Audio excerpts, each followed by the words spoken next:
அஸ்ஸலாமு அலைக்கும் வரஹ்மத்துல்லாஹி வபரகாத்துஹு. கண்ணியத்திற்குரியவர்களே, அல்லாஹ்வின் நல்லடியார்களே, நாம் எல்லாம் ஒரு பரக்கத்தான மாதத்திலே, சஃபருடைய மாதத்திலே, வெற்றியின் மாதம் என்று சொல்லப்படக்கூடிய சஃபருடைய மாதத்திலே நாம் எல்லாம் இருக்கின்றோம். அல்ஹம்துலில்லாஹ்.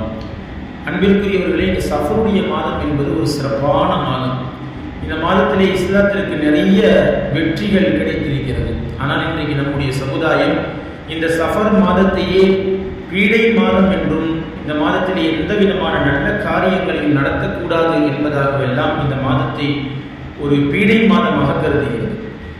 பீடை மாதமாக கருதி நிறைய மூட நம்பிக்கைகளை நமக்கு நாமே உருவாக்கி இருக்கின்றோம். இந்த மூட நம்பிக்கைகள் நம்மிடத்தில் அதிகமாக வந்ததற்கு காரணம் இரண்டு காரணங்கள். ஒன்று, பிற மத கலாச்சாரங்களை பின்பற்றுவது. அவங்க எது சொன்னாலும் அதை அப்படியே நம்ம பின்பற்றுவது. அவங்க சொல்லுவாங்க, பூனை குறுக்க போனால் அது நல்ல சமணம் அல்ல, அது கெட்ட சமணம் என்பதாக சொல்வார்கள். அதை நாம் அப்படியே என்ன செஞ்சுருவார், பின்பற்றுவார்கள். அதே போல் ஆடி மாதத்தை வைத்திருக்கிறார்கள். ஆடி மாதத்தில் எந்த விதமான நல்ல காரியங்களையும் நடத்தக்கூடாது என்பதாக அவர்கள் வைத்திருக்கின்றார்கள். அதே போல இந்த மதத்திலே, இஸ்லாமிய மார்க்கத்திலே சஃபர் மாதத்தை பீடை மாதமாக நல்ல காரியங்களை நடத்தக்கூடாது என்பதாகவும் வைத்திருக்கின்றார்கள். இது ஒரு காரணம், பிற மத கலாச்சாரங்களை பின்பற்றுவது. இரண்டாவது காரணம், இன்னும் மடமைத்தனம் நம்மிடத்தில் அதிகமாக இருக்கிறது. அன்பிற்குரியவர்களே, இந்த சஃபர் மாதத்திலே நிறைய வெற்றிகள் கிடைத்திருக்கிறது. நிறைய பேர் இந்த மாதத்திலே கல்யாணம் வைக்க மாட்டாங்க, எந்த விதமான நல்ல காரியங்கள் நடத்த மாட்டாங்க. அதே போல் வீடு குடி போகிறது, நிறைய விஷயங்கள் நடக்குது. ஃபாத்திமா அலி இவர்களுடைய திருமணம் இந்த சஃபர் மாதத்திலே நடந்திருக்கிறது. நன்கு யோசித்துக் கொள்ள வேண்டும், புரிந்து கொள்ள வேண்டும். இந்த சஃபர் மாதத்திலே நிறைய வெற்றிகள் கிடைத்திருக்கிறது, நிறைய நல்ல காரியங்கள் நடந்திருக்கிறது. ஐயாமுல் ஜாஹிலியா காலத்திலே ஷவ்வால் மாதம் என்பது பீடை மாதமாக கருதுவார்கள். ஷவ்வால் மாதம், இன்றைக்கு நாம் சஃபர் மாதத்தை கருதுவது போல ஷவ்வால் மாதத்தை பீடை மாதமாக கருதுவார்கள்.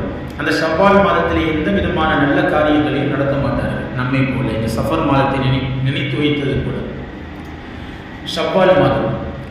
இந்த மூட நம்பிக்கையை ஒழிப்பதற்காக வேண்டிதான் ஹஸரத் ரசூலுல்லாஹி ஸல்லல்லாஹு அலைஹி வஸல்லம் அவர்கள் அன்னை ஆயிஷா ரலியல்லாஹு அன்ஹா அவர்களை அந்த ஷவ்வால் மாதத்திலே எந்த மாதத்தை பீடை மாதம் என்று சொன்னார்களோ அந்த ஷவ்வால் மாதத்திலே திருமணம் செய்தார்கள்.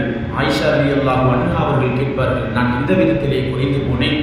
நபிகள் நாயகம் ஸல்லல்லாஹு அலைஹி வஸல்லம் அவர்களோடு மிக சிறப்பான முறையிலே நாங்கள் இருக்கின்றோம், குடும்பம் நடத்துகின்றோம். நாங்கள் எந்த வகையிலே குறைந்து போனோம்? ஷவ்வால் மாதத்திலே திருமணம் செய்ததால் நாங்கள் எந்த வகையிலே குறைந்து போனோம் என்பதாக பீடை பிடித்துவிடும் என்று பேசியவர்களுக்கு மறுப்பாக அன்னை ஆயிஷா ரலியல்லாஹு அன்ஹா அவர்கள் கேட்பார்கள். எனவே கண்ணியத்திற்குரியவர்களே, இந்த சஃபருடைய மாதம் என்பது பரக்கத்தான மாதம். இஸ்லாத்திற்கு நிறைய வெற்றிகள் கிடைத்திருக்கிறது.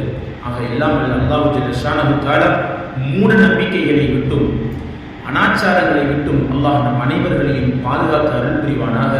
ஆமீன். வாஹிரு தஅவானா அல்ஹம்துலில்லாஹி ரப்பில் ஆலமீன். அஸ்ஸலாமு அலைக்கும் வரஹ்மத்துல்லாஹி வபரகாத்துஹு.